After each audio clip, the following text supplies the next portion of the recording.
Spotify Podcast ao vivo apresenta Assustador, Bizarro e Misterioso. Apresentação Jucassini.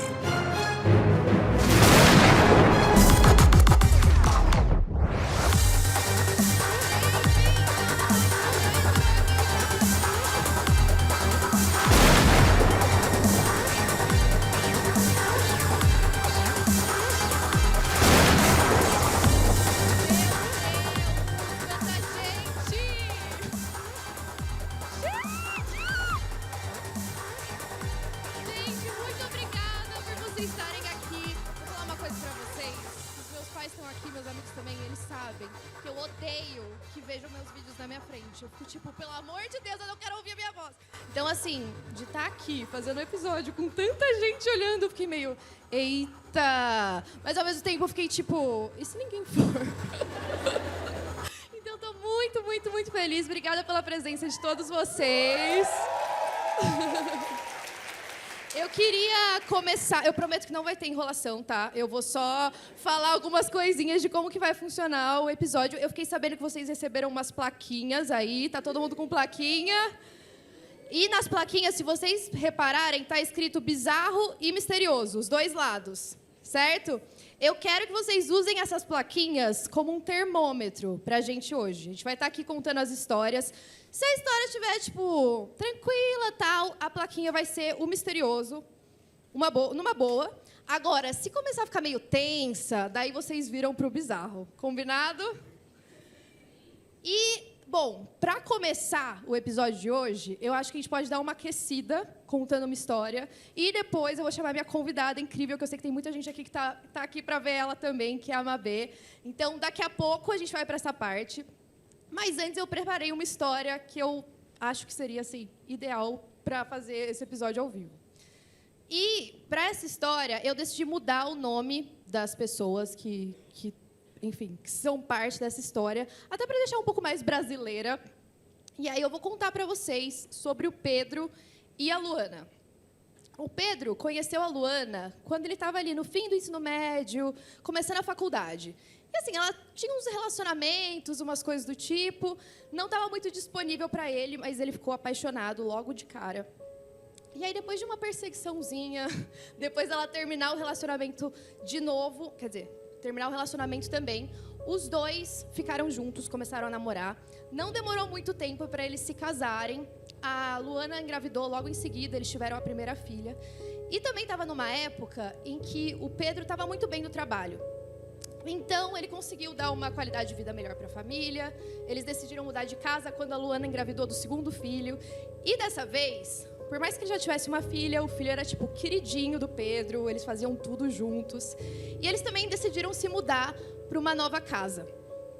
E essa nova casa era uma casa mais no interior, maior, uma casa de 2 andares, assim. Os quartos ficavam no andar de cima, a sala no andar de baixo. E era uma sala que, se você olhasse no quintal, você conseguia ver as crianças brincando. Tinha um quintal bem grande, assim. Então, para eles fez muito sentido. Afinal, eles ficavam ali na sala, estavam vendo as crianças e tudo estava correndo bem. Mas é claro que essa não é uma história para tudo correr bem, senão ela não ia estar aqui no podcast. E aí, o Pedro, todo dia, quando ele voltava para casa... Ah, um detalhe importante. Essa casa que eles se mudaram era uma casa que já tinha móveis antigos dos outros moradores. O que não é um bom sinal, né? E aí, eles decidiram manter esses móveis lá. Um desses móveis era uma cômoda bem antiga de madeira que ficava na sala. Do lado dessa cômoda tinham 2 luminárias e aí eles colocaram a TV em cima. Então, esse era um móvel dos antigos moradores. E aí, conforme os dias iam passando, o Pedro chegava de casa, jantava com a família, ficava um pouco com as crianças, ficava assistindo televisão, até ele ir para o quarto no andar de cima e dormir. E aí, um dia, quando ele tinha voltado cansado do trabalho, ele estava vendo TV, ele estava assistindo o jogo, só que ele já estava um pouco cansado. Então, ele começou a reparar que estava meio embaçada a tela. Ele não estava enxergando muito bem. Ele tentou esfregar os olhos, assim, para ver se melhorava, né? Mas ele percebeu que não. E ele começou a reparar em uma das luminárias que tinha do lado dessa TV. E essa luminária estava meio estranha. Tipo, ela ainda era em 3D, só que ela parecia meio plana. Parecia que ela estava meio invertida, não estava fazendo muito sentido. Só que quando ele viu aquilo, ele falou, tá, eu estou muito cansado, é melhor eu ir dormir e bora para o dia seguinte. E no dia seguinte, quando ele chegou em casa, ele voltou a se sentar na sala, ele estava conversando com a esposa dele e falou, você reparou que essa luminária está meio esquisita, não sei o que está acontecendo. Era uma luminária que tinha uma base vermelha, o abajur assim era branco. E ela falou, não, para mim está normal, não tem nada de diferente. Só que ele ficou muito encanado com aquela luminária. Ele sentava no sofá e ficava só reparando naquilo. Ela parecia que se mexia de vez em quando. Ele começou a ficar obcecado e a esposa dele ficou preocupada. Tipo, por que você não levanta desse sofá? Seus filhos estão querendo sua atenção. Você não está reagindo. Ele até chegou a parar de comer. Ele nem se levantava para ir no banheiro mais, porque ele precisava descobrir o que estava rolando com aquela luminária. E aí, alguns dias depois que a Luana começou a brigar com ele e ameaçar levar os filhos para morar com a avó, porque ela não estava aguentando mais ficar naquela casa, um dia, quando Pedro estava olhando a luminária, ele percebeu que ela foi aumentando. Ela foi ficando cada vez maior. E aí aquele vermelho foi chegando assim no rosto dele. E ele não estava entendendo o que estava acontecendo. Até que ao mesmo tempo ele começou a ouvir vários gritos. Ele ouviu sirenes de polícia. Ele ouviu gente correndo para todo lado. E ele ouviu uma pessoa falando, tá faltando os dentes. E aí ele ficou completamente perdido. De repente, quando ele abriu os olhos, ele estava no meio de uma rua, na calçada, deitado. Ele estava no fim do ensino médio, ele tinha sofrido um acidente, e aí ele ficou inconsciente por 10 segundos. Naqueles 10 segundos em que ele ficou inconsciente, ele viveu esses 10 anos de vida com a esposa e com os filhos que nunca existiram. Amei as plaquinhas, amei.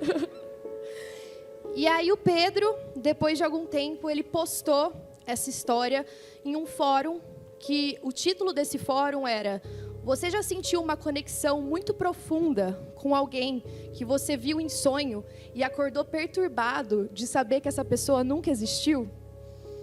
E aí ele conta que nos 3 anos seguintes, depois que isso aconteceu, ele entrou em uma depressão profunda. Ele vivia procurando os filhos e a esposa em sonho. Ele ia dormir esperando que fosse sonhar com eles, mas ele nunca sonhou.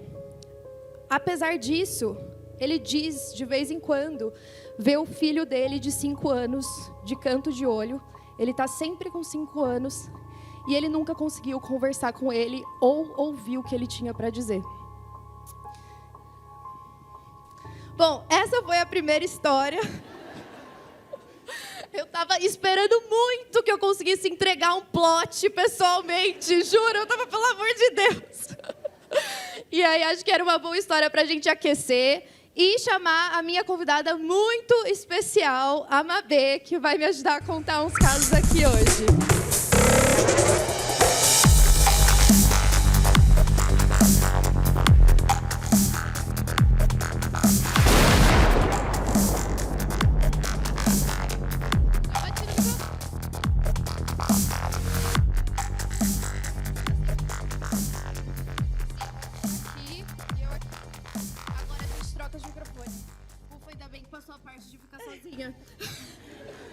Oi, gente, tudo bom? Obrigada. Olha, eu amei a história. Ai, obrigada. Eu tava lá ouvindo e eu falei, gente, acho que começou a ficar um pouco bizarro no final. Começou. E o pior é que o começo dessa história é muito bonitinho, né? Tipo, fofinho. Nossa, uma família vivendo tão feliz, né? Qual que vai ser o plot? A gente sabe que não vai estar, né? Não, no com seu certeza. podcast. Com certeza não vai ser alguma coisa feliz. Bom, gente, só para explicar essa segunda etapa, a Mabê está aqui, óbvio, para contar um caso também. A gente selecionou alguns casos para contar para vocês hoje. No final, a gente vai abrir também para alguém, se alguém tiver algum relato, alguma coisa bizarra que quiser contar, já vão pensando aí. Isso. Mas tem que entregar na história. Tem que ser uma história que ninguém nunca ouviu na vida, inédita. E a gente vai selecionar se vai ser assustadora, bizarra ou misteriosa. A gente vai voltar aqui também. É, a gente volta. Gente, isso aqui ficou assim? É? Acho que ele tá indo pra frente, tá vendo? Isso. Já começou o Cree. Já começou, aqui, tá mexendo sozinho. Obrigada. Começa assim. Pois é. Bom, então vou começar a história. Sim, a sua primeiro. E vamos lá, gente. Eu vou contar a história e vou contar aqui como se estivesse contando para Ju, mas, né, mais Jus aqui que a gente tem aqui hoje. Sim. Sei lá, 100 Jus. Acho que tem bastante Ju aqui. Sim. Essa história, ela começa numa cidadezinha pequenininha. Porque eu não sei se você sabe, eu sou mineira. Não. Eu sou mineira, gente. Eu não sabia. É uma coisa que eu acabei trazendo para chocar vocês hoje. E eu nasci numa cidade pequena, então sou do interior. E essa história aconteceu em Circleville, uma cidade que fica em Ohio, nos Estados Unidos. Também cidade pequena. É uma cidade pequena e quando é bizarro, a gente sabe que os Estados Unidos é, assim, campeão. Né? Uhum. E aí essa história se chama As Cartas de Circleville, ou também é conhecida como Circleville Writer, porque tem esse escritor aí, que basicamente na década de 70, imagina, uma cidade que a gente está falando aí, uma cidade de 12 mil habitantes. Então, todo mundo conhece todo mundo, né? Você vai ter um médico, você vai ter um dentista, se muito, às vezes vem da região, tá? Todo mundo fofoca de todo mundo. Todo mundo fofoca de todo mundo sabe da vida de todo mundo. E aí as pessoas da cidade começam a receber várias cartas. Então, várias cartas são enviadas com um cunho mais ameaçador. Então, por exemplo, eu mando uma carta para você, eu falo, Ju, eu sei que você grava o seu podcast das 2 às 3 no lugar tal. Tipo stalker, assim, então, né? Bem Uma pessoa stalker, perseguindo. Que conhece a rotina. O que não é tão incomum, porque a gente está falando de uma cidade de 12 mil habitantes. Então, não é tão incomum assim. Mas vários habitantes começaram a receber essas cartas e as pessoas ficaram meio assustadas e tal no começo. Algumas tinham ameaças, as outras meio que só contando, assim. E aí, a história vai ficando mais esquisita. Porque a Mary Gillespie, que é a grande protagonista dessa história, ela era motorista de ônibus de uma escola. Então, a Mary, ela era casada com Ron Gillespie, Mary e Ron, e os dois tinham 2 filhos. Até aí, tudo bem. Até aí, tudo bem. E aí, eles estavam casados, felizes e tal, e a Mary começou a receber uma carta dizendo que sabia que ela estava traindo o marido dela, o Ron, com o superintendente do colégio. Só que, até o que parece ser uma grande fofoca, um grande babado, na verdade era mentira. Porque ela não estava traindo. Ele... Tipo assim, que ano que foi isso mesmo? 76. Ah, tá, porque pra mandar fofoca por carta, né? Fofoca por carta. Hoje ela chega um pouco mais rápido, com foto, com vídeo, com localização. Mas aí, naquela época, era essa fofoquinha aí. E aí ela falou, bom, eu não tô traindo meu marido, então vou ignorar. Aí, na semana seguinte, chegou outra carta. Você tá traindo seu marido com o superintendente da escola, vai lá contar, assuma seu caso, conte pro seu marido, não sei o que. Ela falou, eu vou continuar ignorando. E ela também não contou pro marido dela. Mas se o marido descobre e não sabe que é mentira, é pior, né? É pior, mas aí eu não sei também. Você fica recebendo umas cartas esquisitas, né? Acho que ela pensou, sem remetente, criança, né? Tipo, sem remetente. Sempre de um jeito muito esquisito, assim. Aí ela falou, não, beleza. Ela falou, claro, em 1973, não, beleza. E aí, e vou esconder do meu marido nessa semana. E aí, na próxima semana, o marido dela recebe uma carta. E aí, a carta não é só contando que ela tem um caso com o superintendente, mas que cabe ao marido acabar com esse caso extraconjugal. E aí o marido conversa com ela, o Ron, né? Conversa com ela, fala, não tem nenhum caso acontecendo. Ele acredita na esposa e eles decidem deixar pra lá. Ignorar. É só uma carta, tô enchendo o saco, daqui a pouco para. E aí começou a ficar muito frenético, assim, a quantidade de cartas, começou a aumentar, assim, o tempo. E todas denunciando um caso que todas denunciando supostamente não existia. Caso que ninguém nunca sabe. E por mais que todas as pessoas da cidade estivessem recebendo cartas, ninguém conversava sobre isso. Então ninguém sabia que isso estava acontecendo numa grande escala, assim. Mas não é que todo mundo na cidade, sei lá, estava traindo o marido com o superintendente. Era só a Mary, aparentemente. As outras cartas eram coisas aleatórias e tal. E aí, beleza. Aí chegou num dia que virou e falou assim, olha, se você não for no conselho... Não, e tinha uma carta que é muito boa, que ela termina assim, por favor, leve isso a sério. Por favor, leve isso a sério. É muito na bom, carta, sabe? por favor. Eu estou te ameaçando no final, por favor, leve isso a sério. E na carta pedia para que ela fosse até o conselho do colégio explicar que ela estava tendo um caso com o superintendente, para que ela fosse, sei lá, demitida, ou ele também. Senão... o autor da carta não só ia expor essa história para todo mundo, como ele ia chamar a CBS, né, que é o canal de TV, e todo mundo ia ficar sabendo que ela estava traindo o marido dela. Mas por meio de uma fofoca de uma pessoa que a gente nem sabe quem Meio era. de uma fofoca de, né, sabe, sei lá, quem tá mandando a carta. E também não é uma época que você podia, sei lá, colocar uma câmera na sua rua, vigiando, então não dava para saber. E aí, beleza. Aí, nessa hora, eles falaram assim, tá, acho que isso tá indo longe demais. Eu acho que, assim, até aqui deu para aguentar, mas agora tá um pouco além. Então, eles decidiram tentar investigar. E aí, eles contaram só para 2 casais de amigos, assim. Tipo, um casal de amigos que eles tinham, que era vizinho e tal, e o outro casal era, na verdade, a irmã do Ron, que é a Karen, e o marido da Karen, que é o Paul. E o Paul, ele tinha brigado com a Mary e o Ron um tempo atrás. Talvez ele estava inventando para se vingar. Então, eles pensaram assim, eu acho que é o Ron, acho que isso é muito cara do Ron. Típico de Ron. fazer esse tipo de coisa, é típico do Ron. E aí, eles chegaram nessa conclusão de que foi o Ron. Então, isso aconteceu... Não, desculpa, o Ron é o marido. Que foi o Paul. Olha, eu Muitos nomes. E aí, que foi o Paul. Aí, não, vamos... Eu acho que é ele mesmo. E aí, assim, tá, beleza. Se você desconfia da pessoa, o que você faz, né? Tipo, qual é a melhor alternativa? Não importa, porque eles fizeram a pior coisa. Que eles decidiram mandar cartas anônimas pro Paul. Dizendo, eu sei que é você que tá fazendo isso. Ai, não. E se você não falar que é você que tá fazendo isso, a gente vai te denunciar. E o Paul, tipo, fazendo o quê? E o Paul assim, gente, acabei de acordar. E aí, tipo assim, e era uma coisa muito esquisita, porque eles mandaram as cartas também de forma anônima, não falaram que eram eles, nem nada. E assim, só que imagina... Na segunda-feira eu te conto essa história e na terça-feira você recebe uma carta. Não faz sentido. Quem será, né, que mandou? Tava um pouco esquisito. E aí, as cartas pararam. Ou seja, poderia ser ele. As cartas deram uma parada ali. Falei, caramba, legal.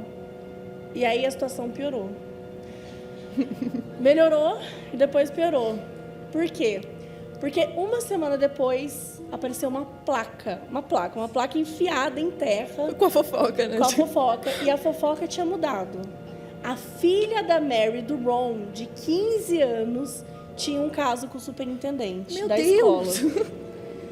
Aí o Ron saiu da casa, tipo, ele acordou assim cedo, ele viu essa placa, imagina, né? Um outdoor na casa dele. Ele acordou correndo, tirou a placa, ficou super nervoso e escondeu. Ele não queria que a filha visse. Não, mas tá parecendo muito que tem alguém muito contra o superintendente, né? Exato. Tipo assim... Tipo, eu quero que ele seja demitido. Daqui a pouco Ron, você tá dormindo com o superintendente. Tipo assim, pera lá, vamos combinar. E assim, uma coisa assustadora, né? Porque imagina uma placa, quer dizer, você manda fazer, é um negócio mais organizado. Sim. Né? Até então, uma carta é mais fácil. E ninguém viu ele indo pregar uma placa na frente da casa. Exatamente. E aí, todos os dias aparecia uma placa. E aí você pode falar, tá, mas então é só você ficar lá na casa do Ron e da Mary de madrugada e ficar lá de olho. Esperando. Só que não era na frente da casa. Começou a surgir essa placa em alguns lugares na cidade. Era uma cidade pequena, mas aqui, o que o Ron começou a fazer? O Ron começou a acordar 2 horas antes da família para fazer uma ronda na cidade e tirando as placas. Meu Deus. Rua 3, placa. Rua 5, placa. Mentira, e ele ia tirando. Ele ia tirando as placas, porque eles não queriam que queriam preservar a filha. O que, assim... Honestamente, de uma cidade com 12 mil habitantes, assim, essa fofoca em 2 segundos chegou em todo mundo. Todo mundo já sabia, Mas né? eles começaram a fazer isso, tal, a tirar as placas e aquela coisa. E aquilo foi ficando, assim, intenso, irritante. E, assim, a gente está falando de algo que começou ali, mais ou menos no início de 73, e a gente já está agora em outubro. Então, não é que se passaram dias, a gente está falando de meses, passaram 6 meses. E aí, um dia... alguém ligou na casa da Mary, que aparentemente seria o autor das cartas. E o Ron, aparentemente, reconheceu a resposta, a voz. Ele reconheceu aquela voz ali. Ele virou para os filhos, nessa época os filhos já sabiam, virou para Mary e falou, de hoje não passa. Pegou um revólver e saiu de casa. Falou, hoje eu vou resolver essa merda. Não aguento mais. 2 horas depois, o carro do Ron foi encontrado, batido numa árvore, e ele estava morto. E ele estava com um revólver, e o bizarro já levantou A plaquinha.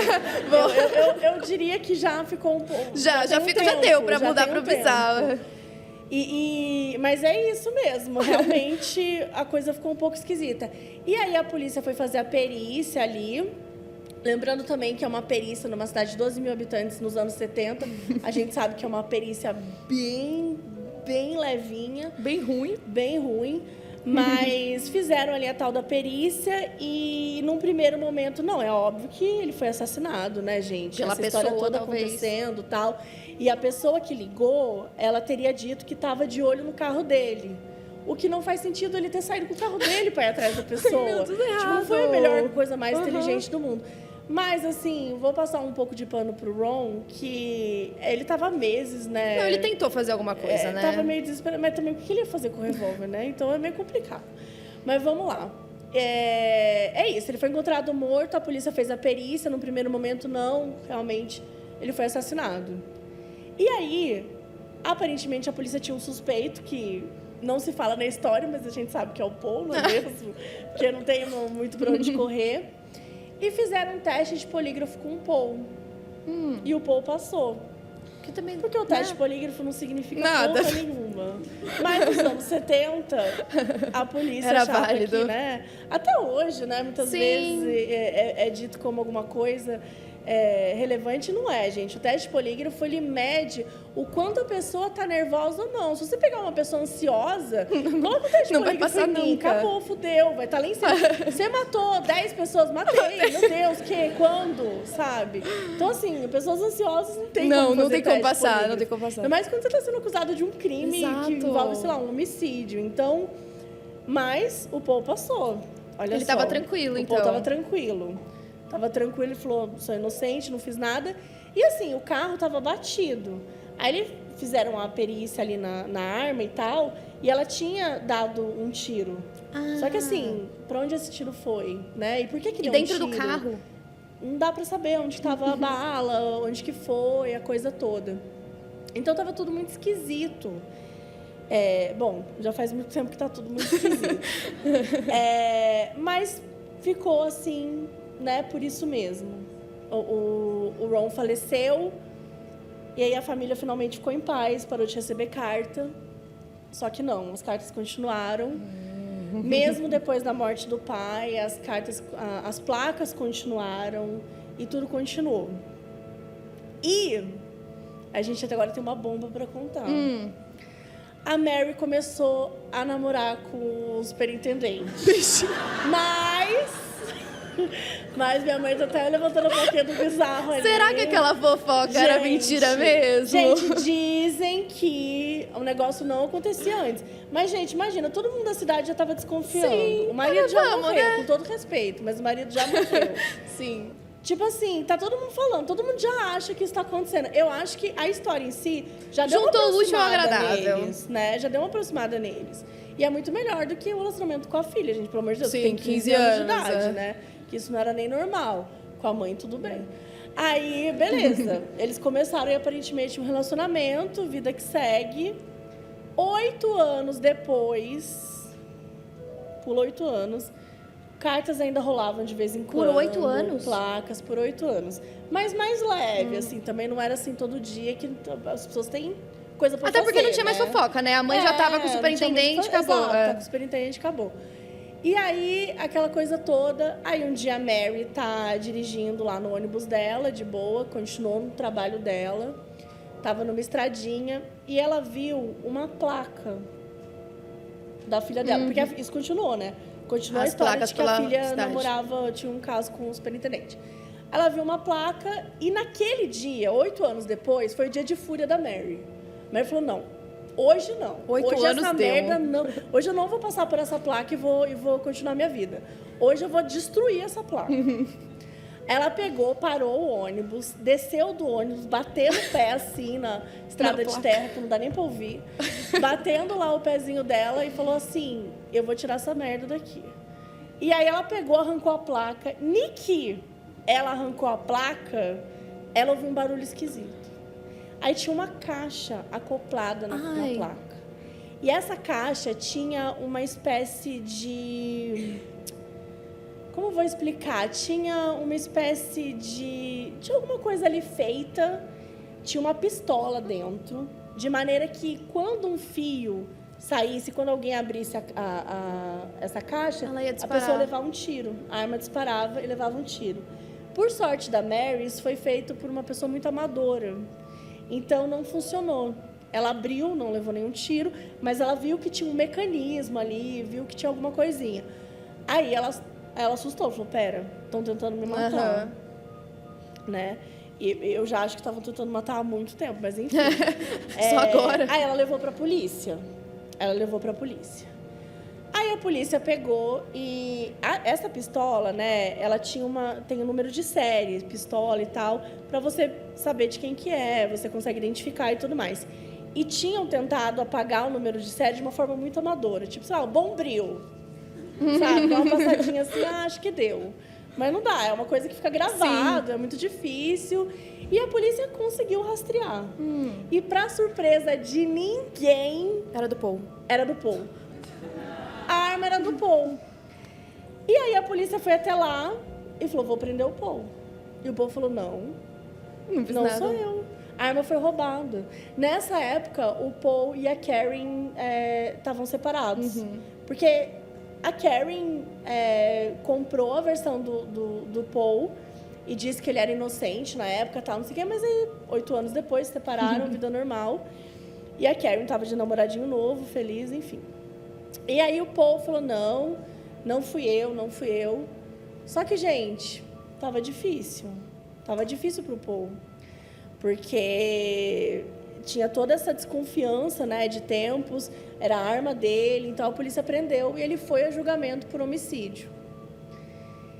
E aí, a polícia resolveu fazer um teste de caligrafia com o Paul. Porque muitas das coisas, apesar dele não estar sendo ali acusado de ser o escritor de Circleville, isso fazia parte, né? As ameaças, né? Todas as ameaças eram parte ali da estratégia, então você precisava conectar de alguma maneira ali com o Paul. E aí, eu não sei, tá, como o teste de caligrafia deve ser feito. Não me parece ser muito... Mas, muito assim, bom. eu sei que este teste de caligrafia, especificamente, não foi feito da maneira correta. Porque, pensa... Sim.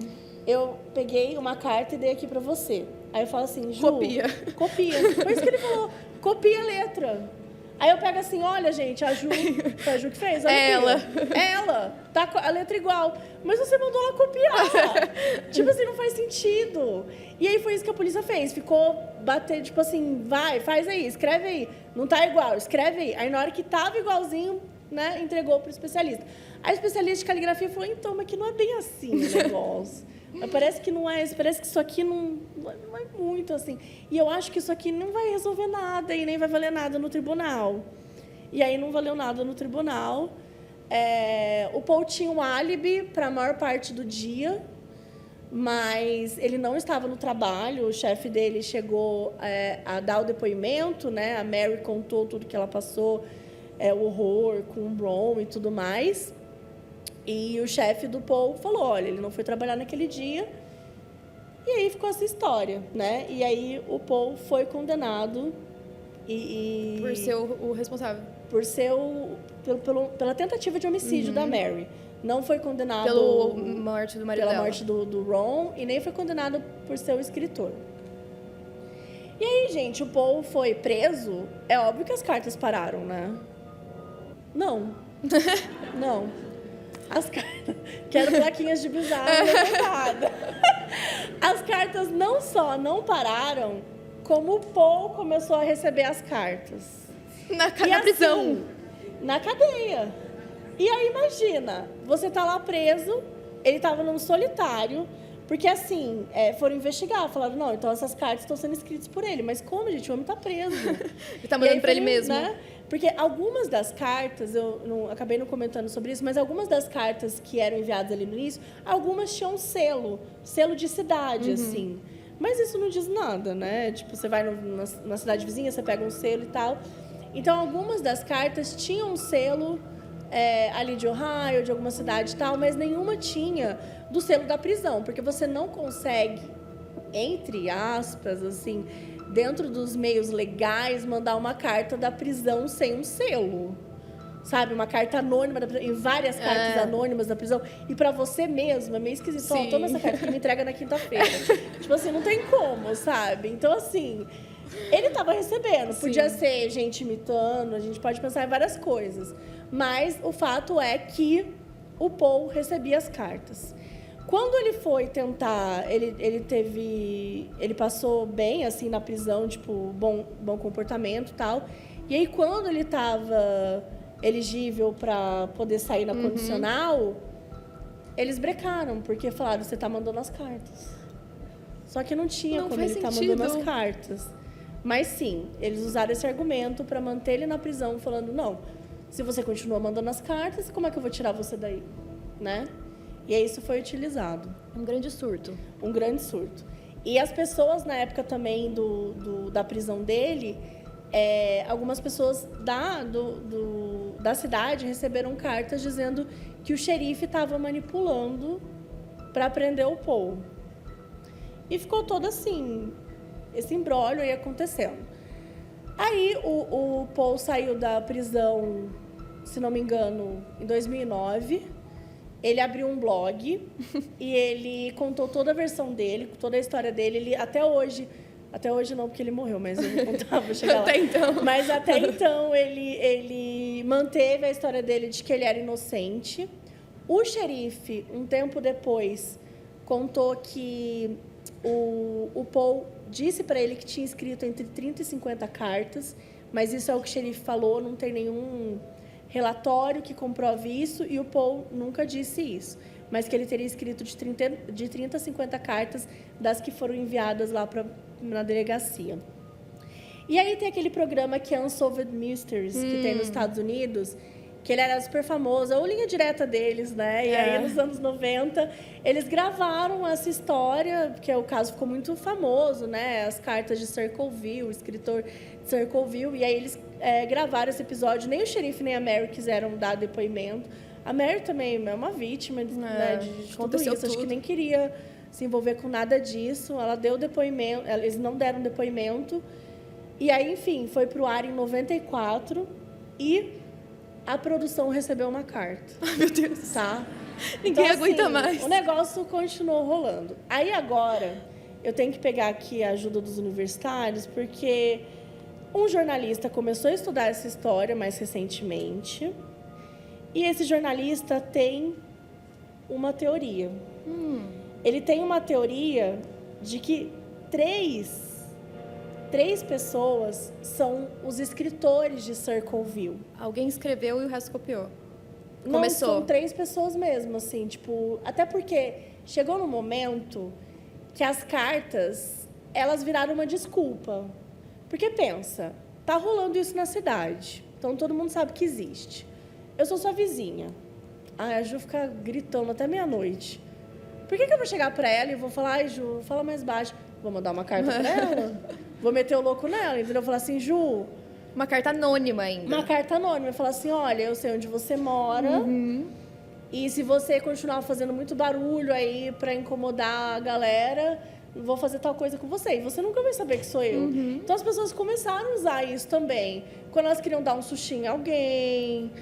tá brava com uma pessoa, quer dar uma indireta, usa a carta. Quer contar um segredo de alguém, quer expor alguém, vai usar a carta. Então, no fim, acabou virando meio que uma loucura, assim. Muita gente mandou carta e, com certeza, o escritor ali original não foi a pessoa que mandou todas as cartas. Ele só estava interessado no caso do superintendente, talvez.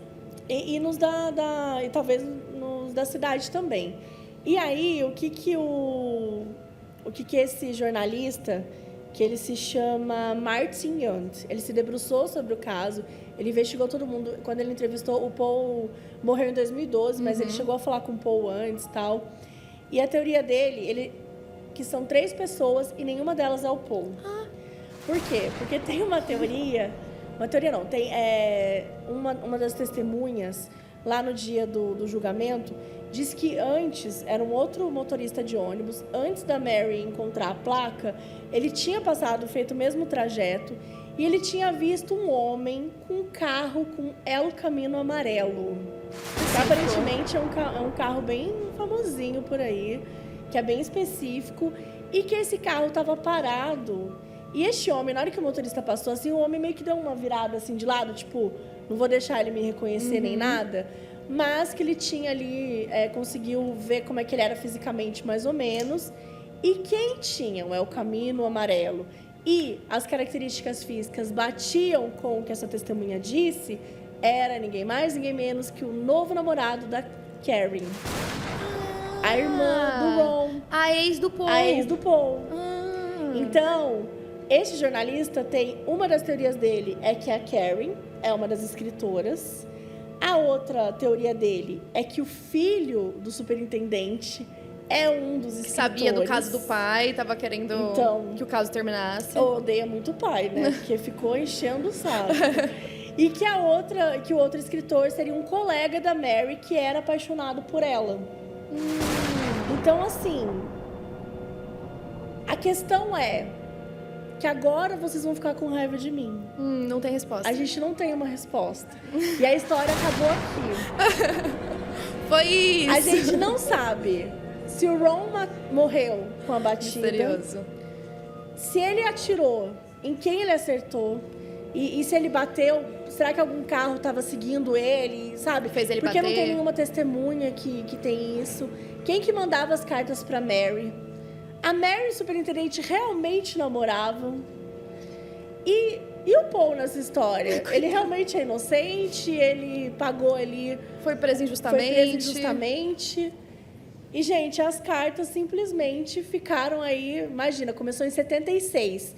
Em 94, o programa foi pro ar. A gente está falando de 18 anos depois. São muitos anos. Tem que ser uma pessoa jovem também, né? Ou então, sei lá, tipo, Bastante tá morrendo, tempo. fala, tem o meu cofre ali, aí o cofre tá assim. Vai mandando... Eu sou o escritor, você vai ter que continuar por mim. Boa. Por isso que eu acho que a história dos 3 escritores faz mais bastante sentido. Porque eles foram aproveitando aquela onda ali e foi. Só continuaram, né? Mas é isso, gente. Essa é a história, a verdadeira história do escritor de Circleville.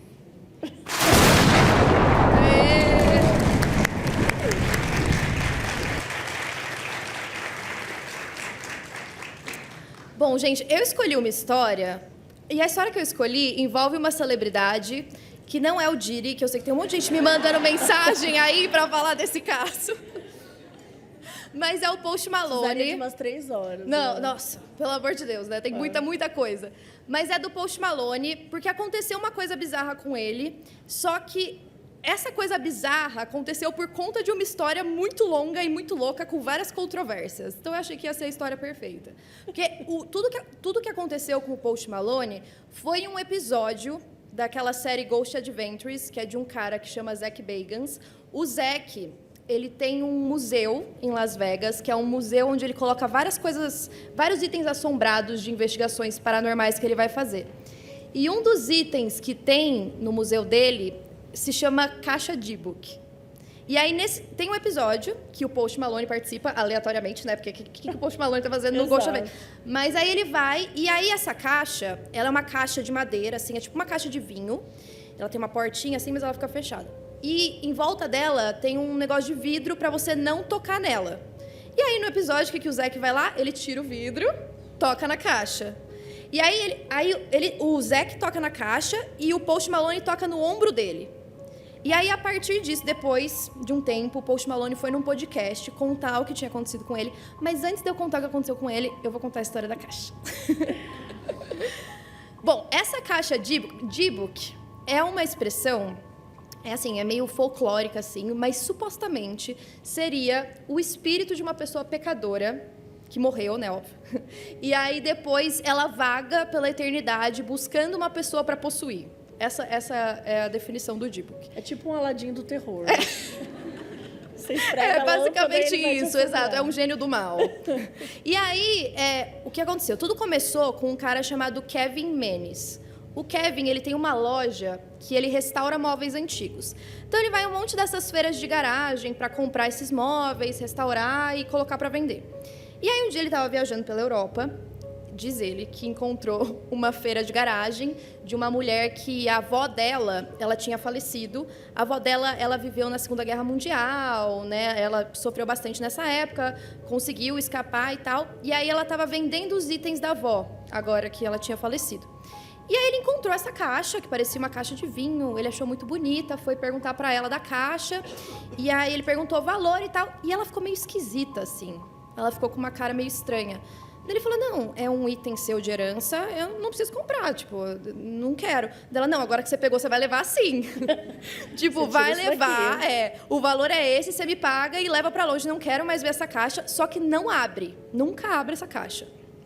E aí o Kevin achou estranha a história, voltou pra casa, comprou a caixa, né, já que foi empurrada pra ele. Faz, né? O que você faz quando alguém fala isso pra você? Você deixa a caixa lá. Exato, você fecha a caixa e nunca mais olha. Nunca mais olha. E aí o Kevin foi, primeiro ele chegou na loja dele de antiguidade, deixou guardado ali no porão para chegar o momento em que ele ia restaurar. E aí ele teve que fazer uma outra viagem de trabalho, e aí a funcionária dele ficou cuidando da loja. Umas horas depois que o Kevin tinha saído, ela ligou e falou, olha, tem alguém aqui dentro. Eu tô ouvindo várias luzes lá embaixo, estourando, assim, barulho de luz, luz quebrando. As portas estão trancadas, eu tô com medo, tô sozinha, volta pra cá, né? E aí ele ficou desesperado, voltou correndo. Na hora que ele chegou, tinha só uma entrada da loja que estava destrancada. Então ele falou, bom, eu vou ficar aqui, porque se alguém sair, é por aqui que ela consegue sair, o restante está trancado. Só que aí não apareceu ninguém, ele não viu ninguém. Quando ele entrou na loja, ele percebeu que as luzes estavam mesmo estouradas, tinha um monte de vidro no chão. E aí ele encontrou a funcionária, ele foi falar com ela, falou, não quero saber, tô indo embora. Não, me demito, entendeu? Chega. Foi embora. E ele achou tudo aquilo estranho, mas assim, é que a gente sabe da caixa. Mas o Kevin não pensou, nossa, essa caixa que eu comprei tá causando alguma coisa aqui. Não, ele deixou a caixa lá, restaurou, e aí o que o Kevin fez? Vamos abrir a caixa, vamos ver o que tem dentro. Lógico. E aí, quando ele abriu a caixa, ele encontrou uns itens bem estranhos. Tinham 2 tufos de cabelo, um loiro e um cabelo meio castanho, assim, preso numa cordinha. Tinham 2 moedas, uma de 1925, uma de 1928. Tinha uma pequena estátua com uma palavra que significava paz.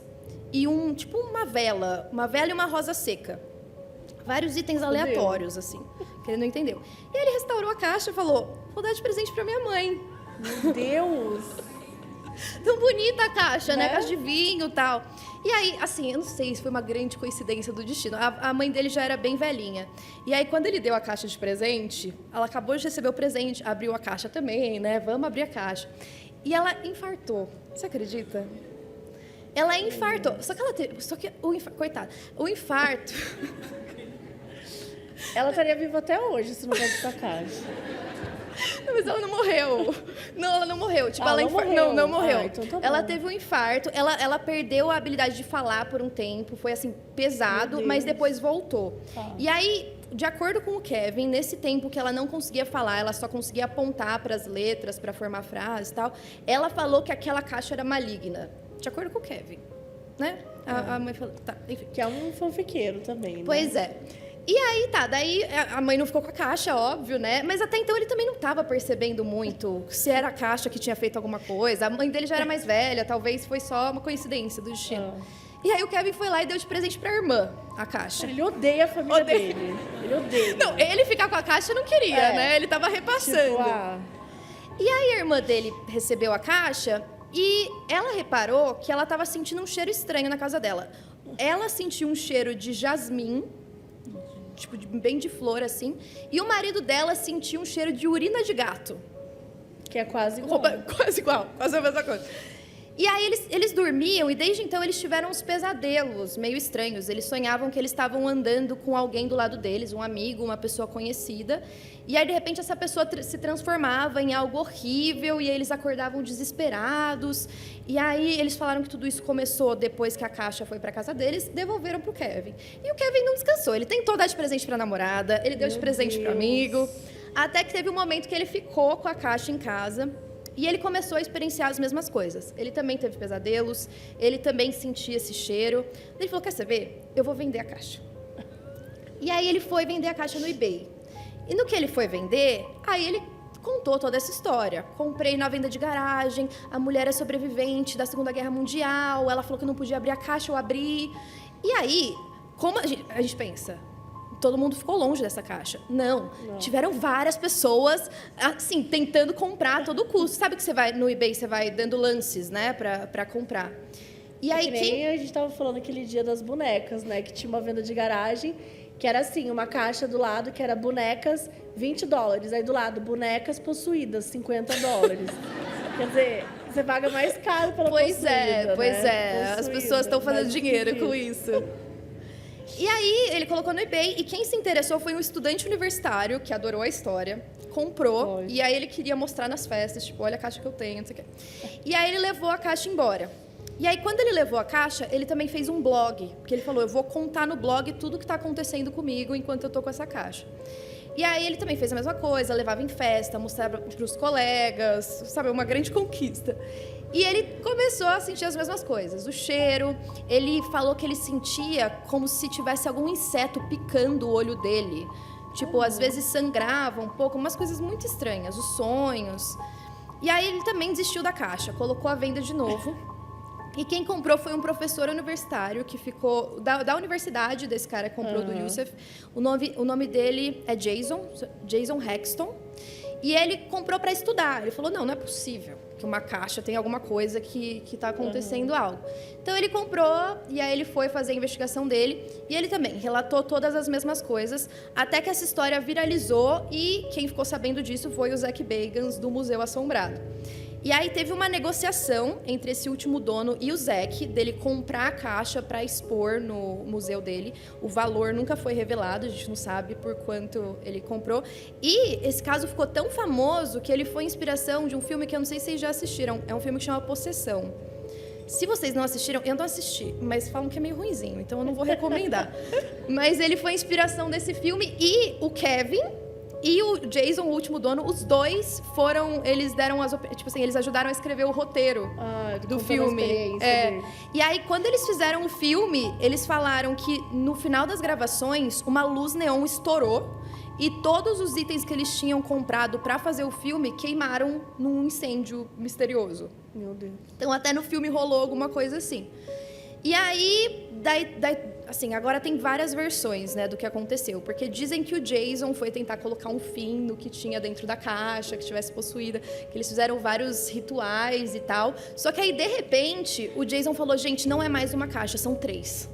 São 3. Uau, porque aquela lá da Segunda Guerra Mundial, ela não prendeu o D-Book dentro de uma caixa. Tá. Ela prendeu em 10. E aí tem um pedaço dele em cada caixa e a gente tem que destruir todas elas, entendeu? Virou cru. Não, virou tudo, virou muito comercial. Aí começou a pipocar a gente no mundo inteiro. Gente, eu achei uma caixa. E não você sei vai o quê. lucrar muito mais com 10 caixas, né? Uma caixa só é mais barato. Exato, é mais caro, né? E aí o Zach Bagans expôs lá no museu. Tem muitas controvérsias dessa história do Kevin. O Kevin parece que deu uma entrevista falando que a história que ele contou era mentira, que ele estava precisando de dinheiro, inventou a história toda para poder vender a caixa, mas as pessoas que compraram depois dele, mesmo que a história dele fosse mentira, essas pessoas alegam que o que elas sentiram aconteceu de verdade. Então, o Jason, que foi o último dono, ele acredita que não tem um D-Book na caixa, até porque, pela lenda do D-Book, ele nem ficaria preso em algum objeto, né? Ficaria solto. Mas ele acredita que talvez o Kevin tenha feito algo com a caixa, que daí, a partir daí, ela se tornou um objeto ali com uma energia meio pesada. Uma coisa meio esquisita. E aí, depois que o Zach expôs lá, o Post Malone foi. E aí ele conta no podcast que depois desse encontro, Eles estavam saindo do museu naquele dia e eles viram uma sombra seguindo os dois, que eles não sabiam o que era. E aí, nas semanas que se seguiram, primeiro que a casa dele foi assaltada, roubaram várias coisas. Depois ele teve um acidente de avião, que quando ele estava nesse avião, os pneus do avião estouraram, e aí eles tiveram que circular várias vezes até conseguir fazer um pouso. Depois, ele sofreu um acidente de carro, que deu perda total. E, por último, de acordo com ele acordou um dia com uma marca de mordida no braço. Tudo isso depois desse contato com o D-Book. Gente, Bizarro. E a gente trouxe a cara. Olha pra baixo, todo mundo ganhou uma caixa pra levar pra casa. Agora a gente vai são abrir. 100 caixas. Não são mais 10, são 100. São 100 caixas. Não, cara, é o que eu tava falando, assim, o negócio do avião, você pode pensar, poxa, às vezes acontece alguma coisa nesse sentido, roubar a casa também, mas se acordar com uma mordida, se não foi um date esquisito... Pois é. É sinal e de assim, no podcast, quando ele conta muito sério, sabe? Ele me pareceu assustado. Se for uma grande fanfic, eu não sei. Mas ele parecia estar com. Isso. Pois é. Então, assim, tem muitas controvérsias. Essa história ficou muito viral, todo mundo fala sobre isso. Tem vários vídeos de investigação paranormal que as pessoas vão abrir a caixa. Só que aí tem várias réplicas, nem se sabe mais qual que é a original. Então Um surto. foi bem comercial, assim, foi um grande surto. E vocês teriam a carta, gente? Ou melhor, daria pra mãe, pra irmão, pra namorada? Pois é, ele tentou Porque se... isso é uma coisa muito louca, né? Que sempre rola no caso bizarro. Eu acho que a boneca tava possuída, então eu dei pra minha sobrinha. Que isso? Você odeia sua sobrinha, então? Pois é, assim, sabe? pois é. Teve outro também que foi além, que ele falou, eu achei que a boneca tava possuída, então eu queimei ela no pior churrasco ainda. da família. Eu falo, caramba, gente, era pra ser um momento feliz, sabe? Não, e eles falam que nem pode queimar, né? É? É, porque falam que daí você libera o que tem lá dentro. Ferrou. Aí vai pra outro lugar. Ferrou que foi com a família toda. No churrasco de família. Churrasco. Pois é. Bom, gente, a gente tem mais alguns minutinhos aqui. Eu queria deixar aberto para quem quiser contar algum relato, contar alguma coisa. Ó, já vi umas mãozinhas... Mãozinha? Mãozinhas. Mãozinhas se levantando. Vamos lá. Mas tem que ser... Gente, tem que entregar, hein? Sem pressão, mas tem que entregar no relato. Ela prometeu, hein? Prometeu. Boa. Tem um microfone? Aí já começou, gente. Pesou Bom, esse relato aconteceu com meu irmão em 1977. Nossa. Faz tempo. Eita. Tinha um salão perto de casa que se chamava Auge, então todos os jovens iam para lá. O meu irmão, ele tinha uns 18 anos, o amigo dele tinha uns 17. E minha mãe sempre ficava brava que eles iam nesse lugar e ficava até o dia amanhecer, porque era um salão. Só que sempre tinha uma moça que ficava na porta. Ela não entrava no salão e ficava ali na porta. Na saída, ela sempre queria acompanhar alguns jovens, mas ninguém nunca ligava para ela. Aí, meu irmão, como sempre bonzinho, que o nome do meu irmão era Rubens, e isso acontecia em Osasco. Tá? Tá próximo daqui. Aí, pertinho, né? Aí ele saiu do salão e essa moça estava lá. Ela falou assim, eu posso ir com vocês? Aí meu irmão falou, pode sim. Aí falou, e aí, Maurão, vamos levar ela até na casa dela? Aí o colega dele falou, vamos, né? Nada a ver, vamos levar. Só que lá perto desse salão tem uma rodovia chamada Castelo Branco, que eu acho que muita gente que conhece. Sim. E ela falou, eu moro ali perto, e nunca que chegava, e estava chegando mais perto dessa rodovia, sabe? Nunca que chegava. Aí ele falou assim, não, Maurão, vamos parar, meu. Essa mulher vai levar a gente até onde? Aí meu irmão falou assim, é melhor a gente parar por aqui, moça. Nunca chega à sua casa. A gente Deixa ela no meio da estrada, né? Tipo, chega nunca. Como assim? Aí ele falou assim, então, tá bom aqui para você? Ela, não, por favor, me leva do outro lado. Aí eu falei assim, mas a gente não pode atravessar Castelo Branco, ela não para nunca. Aí ele falou assim para o colega dele, vamos embora, deixa essa mulher sozinha, acho que ela é meio piradinha, por isso que ninguém liga para ela.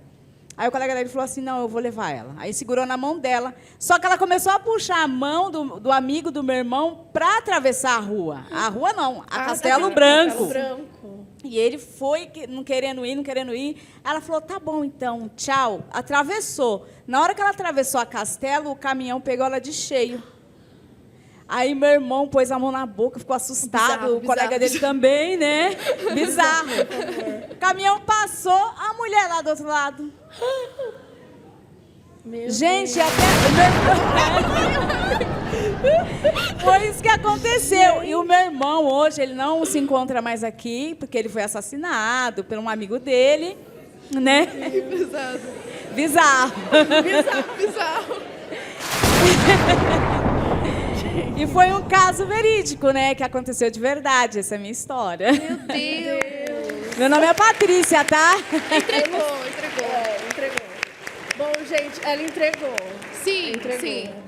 Acho que temos tempo, né, para mais... Quem Temos. mais? Aí, ó, O- aqui na frente. Vamos. Então, esse relato é meu. Aconteceu há uns 10 anos atrás, mais ou menos. Era um domingo à noite, eu tinha acabado de chegar da igreja em casa. Isso era umas 10h30, por aí. Meus pais já estavam dormindo. E meu irmão, nessa época, estava começando a morar na minha cunhada, então, às vezes, ele ia para a casa dela e voltava tarde para casa. Aí, nisso que eu cheguei da igreja, estava assim, detalhes que fazem a diferença, né? Assim, estava tudo desligado em casa, não tinha TV, não tinha nada, estava um silêncio. Aí, nisso, eu fui tomar banho. E o que acontecia direto lá em casa é que meu irmão não tinha chave, então, quando ele chegava, às vezes eu esquecia de... Eu tinha que trancar a porta e deixar na janela, para quando ele entrasse na área, ele pegar e entrar. Aí, nisso que eu entrei no banheiro para tomar banho, assim que eu tirei a roupa, eu escutei ele me chamando bravo. Aí eu falei, putz, eu esqueci de novo de pôr a chave na janela. Tipo, ele tá lá fora, deve estar me chamando faz um tempão, e eu aqui tranquila, né? Aí, nisso, eu me enrolei na toalha, fui. Quando eu cheguei na sala, eu falei assim, Ju, que o nome dele é Júnior, né? Para ver se não era a voz da minha cabeça, né? Porque às vezes a gente acha que alguém chamou e nem chamou, né? Aí ele falou bravo, gente, tava eu, a porta da minha sala e o meu irmão, né? Ele falou bravo, tipo assim, abre logo essa porta, né? Tipo assim, tô chamando há um tempão. E eu não sei porque eu não abri. Eu olhei na janela e não tinha ninguém. Tipo, não foi meu irmão, só que foi com a voz dele. E foi, assim, muito real, tipo... E eu fiquei tão chocada que eu só conseguia chorar. Eu não tive reação para mais nada depois disso. Aí, depois que ele chegou, eu contei o que tinha acontecido para ele, tipo assim, em choque, chorando muito. Aí ele falou, não, vamos acordar o pai e a mãe e contar. E meu irmão é super medroso, né? E aí a gente contou e, tipo, a minha mãe ficou meio assim, o meu pai... Não era ele. O meu pai não acreditou, que meu pai era meio cético. Mas, gente, isso Sempre tem aconteceu. uma mãe que não acredita. E foi muito real, tipo assim... Sabe? Não, e olha que engraçado, eu não sei quem tá acompanhando, mas a última creepypasta do canal tá sendo sobre isso, de ouvir alguém chamando do lado de fora com a voz de alguém que você conhece, né? Tem esse vídeo, né, no TikTok que viralizou da menina que ouve a mãe falando, chamando ela, e aí, de repente, essa voz vira uma coisa meio monstruosa. Sim. E lembrou muito isso que eles chamam de mimic, né? É verdade, é verdade.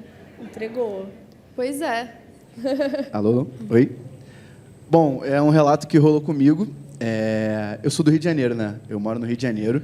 E quando eu tinha uns 7 anos, mais ou menos, eu me mudei. Fui morar com meu primo, minha mãe, minha tia. A gente foi morar num apartamento muito grande, lá no Rio de Janeiro. E eram 2 crianças que moravam num apartamento muito grande e brincavam de bola, jogavam o dia inteiro. E tinha uma vizinha embaixo que ela reclamava muito. Reclamava demais, assim. Ela já era um pouquinho de idade, enfim, ela reclamava direto.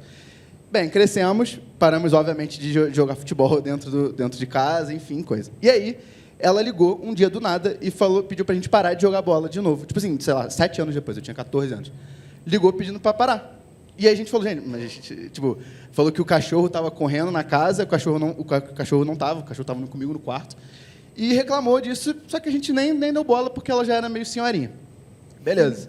3 dias depois, eu tava em casa, e, tipo, 7 horas da manhã, eu ia pra festa junina do colégio, e eu ouvi um barulho de vidro quebrando. E no meu prédio, como é que era? Eram 2 apartamentos aqui, e no meio era um fosso. Acho que era questão de ventilação, enfim. E quando eu saí, a vizinha tinha se jogado. Ela tinha se matado. E o barulho de vidro era do crânio dela. Só pra vocês entenderem. Nossa! Terrível, terrível. Tudo bem, calma. Tudo bem. Tudo bem. Calma, fica pior. Não foi a pior parte. Aí, beleza. Tá, a gente... Bom, triste, né? Algo muito triste, de fato. O porteiro presenciou isso, porque ela ficou na sacada e se jogou, então o porteiro viu tudo. Eu não sabia o nome dela, não sabia o nome dela até hoje. E aí eu vi depois a missa de 7º dia, Dona Helena. Tudo bem, eu fiquei super impressionado com isso. Super impressionado mesmo. E a minha mãe viu que eu estava impressionado, enfim, coisou. E aí teve um dia que eu dormi, tipo assim, na mesma semana eu dormi na casa da minha avó. E dormi no quarto com a minha mãe, sem camisa, e com a minha avó. E eu senti uma unha nas minhas costas, assim. E aí, só que a minha mãe estava atrás de mim. Eu falei, mãe, para. E aí minha mãe falou, não tô fazendo nada. E aí eu fiquei, meu Deus. Eita. Sabe quando você não dorme sem o pé para fora? Uhum. E aí eu continuei muito impressionado e eu fui para Brasília visitar meu pai. Visitei meu pai e no avião estava uma situação muito estranha. Minha mãe ligou pro meu pai e falou, olha, aconteceu isso, toma cuidado, porque minha mãe tinha muito medo de eu sonâmbulo me jogar da janela, para você ter ideia. E aí eu estava dormindo na casa dele e eu senti no meu rosto, assim, de noite, alguém na minha cara, assim. E eu abri e não tinha nada. Só que sabe quando você começa a ter essas sensações estranhas?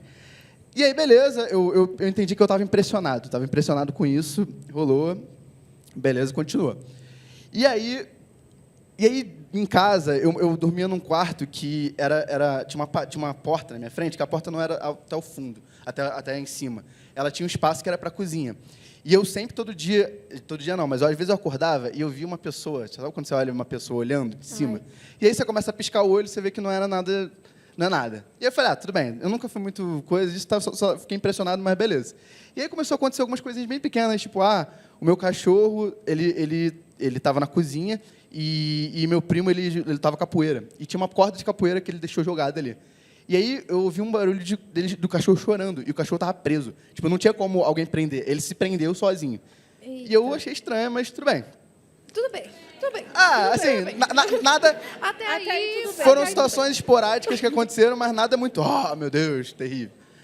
Vida seguiu. Vida seguiu e aí eu sempre via de vez em quando, mas nada era muito terrível. E aí o tempo passou, sei lá, acho que uns 4 anos passou, e eu namorei uma menina, e a mãe dela era muito espiritualizada, assim. Muito espiritualizada. E aí, de boa e tal, ela chegou para mim e falou assim, cara, você conhece alguma Helena? Aí eu... Só que eu não lembrava direito dessa Helena, já tinha esquecido. E aí eu falei, não lembro.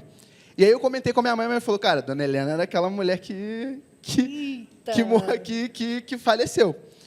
E aí eu fiquei desesperado. Falei, que essa galera falou, cara, essa Helena, ela tá contigo aí. Tipo, ela tá com você. Meu Deus! Realmente piora, né? Aí eu falei, mas por que eu fiz? Meu Deus, cara, logo eu, o que aconteceu? Logo eu. E aí, o que aconteceu? E aí eu fui com a minha sogra num centro espírita, enfim, rolou uma questão. E aí eu descobri que eu não sei se vocês conhecem qual é a religião de vocês, e dizem que os seres humanos, às vezes, quando eles falecem, eles não vão para outro plano, né? Eles continuam na Terra. E eu descobri que, como eu vi ela morrendo, eu olhei, e ela também me viu, ela meio que ficou perto de mim. E ela tinha raiva de mim por jogar bola, antigamente, e do meu cachorro, porque o meu cachorro supostamente fazia barulho para ela e ela reclamava. E aí eu falei, tá. Que vingativa, né? E aí, Dona Helena, vamos embora? Vamos viver? E aí a minha sogra, ela fez um trabalho, tipo assim, meio que contando para Dona Helena, vai viver. Vai ver não, vai morrer. Não, né? Vai morrer, pelo amor de Deus. Pera, que trabalho é esse aí, Dona Helena? E aí, beleza. E aí parou de acontecer. Já não acontecia tanto, mas parou de acontecer 100%. E aí eu vim para São Paulo, tudo certo. E aí, outro dia, eu tava tomando banho, e aí, beleza, saí do banho e fui olhar no espelho. Quando eu olhei no espelho, sabe o que eu vi? Nada, porque a Dona Helena foi embora. Dona Helena, pode ir. Então foi isso. Mas Dona Helena esteve um período da minha vida aí que eu fiquei meio bolado, sabe? Então, a minha mãe ela não gosta que eu fale disso, eu também não falo muito, e ela fica com raiva quando eu começo a falar. Ela fala assim, para com essas coisas, eu não gosto disso. Olha, eu fico toda arrepiada, minha mãe não gosta. Então, eu nasci em 2000, em 2002 meus pais se mudaram para uma casa que ela é toda térrea. E era bem esquisita, porque era uma casa grande, mas os cômodos não faziam sentido. Porque, tipo, um cômodo era extremamente grande, o outro era médio, um era muito pequeno. E aí eles demoraram muito para reformar. E só tinha um quarto na casa. E até os 5 anos eu dormia nesse quarto com meus pais, que era num berço. Depois de um tempo, eles falaram, ela está grande, vamos colocá-la para dormir. Mas não tinha outro quarto. Tinha uma sala de jantar que era muito grande, tipo assim, ridícula de grande. E tinha um armário que dava a volta nela, assim. E aí meus pais falaram assim, por enquanto a gente não faz a reforma, vamos colocar a cama dela nesse canto aqui da sala de jantar. Que ideia boa, né? Com 6 anos, de frente para um corredor. Um corredor que também não fazia sentido, porque um corredor que parecia um cômodo, era muito largo. Então, de um canto dele, ficavam meus brinquedos. E aí, como eu saí do quarto deles, eles colocaram um armário meu, que era 2 portas e 2 gavetas, aqueles antigos branco, que o puxador é de bolinha, sabe? Gente, ele ficava no fim do corredor. Eu deitada assim de frente para o corredor, porque minha cama ficava ali. E no começo eu tinha medo, porque era novo para mim, mas eu não reparava. Então, no meio da noite, eu sentia alguém arrumando minha cobertor e me dando um beijo. Assim, nossa, que estranho, por que minha mãe está vindo no meio do escuro me pôr para dormir? E aí eu perguntei, mãe, foi você que me colocou para dormir ontem à noite? Ela, não. E isso começou a acontecer toda noite. Vinha uma mulher e eu comecei a ver a sombra dela no escuro. Ela vinha com um vestido enorme, cabelo enorme. Ela arrumava meu cobertor, me dava um beijo na testa e era muito gelada. Era muito gelada. A minha mãe não gosta que eu fale. E eu acho que essa mulher, ela queria ser minha mãe, né? E ela tinha um pouco de raiva da minha mãe e ela imitava a voz dela às vezes. E aí eu não tinha problema de fazer. Eu não era uma criança que fazia xixi. Eu comecei a fazer xixi na cama de medo, que eu sabia que todo dia à noite ela ia me pôr para dormir. Começou com ela, depois eu comecei a ver outras coisas. A casa era muito antiga. E minha mãe nunca soube quem que morava nela antes, nunca quis saber.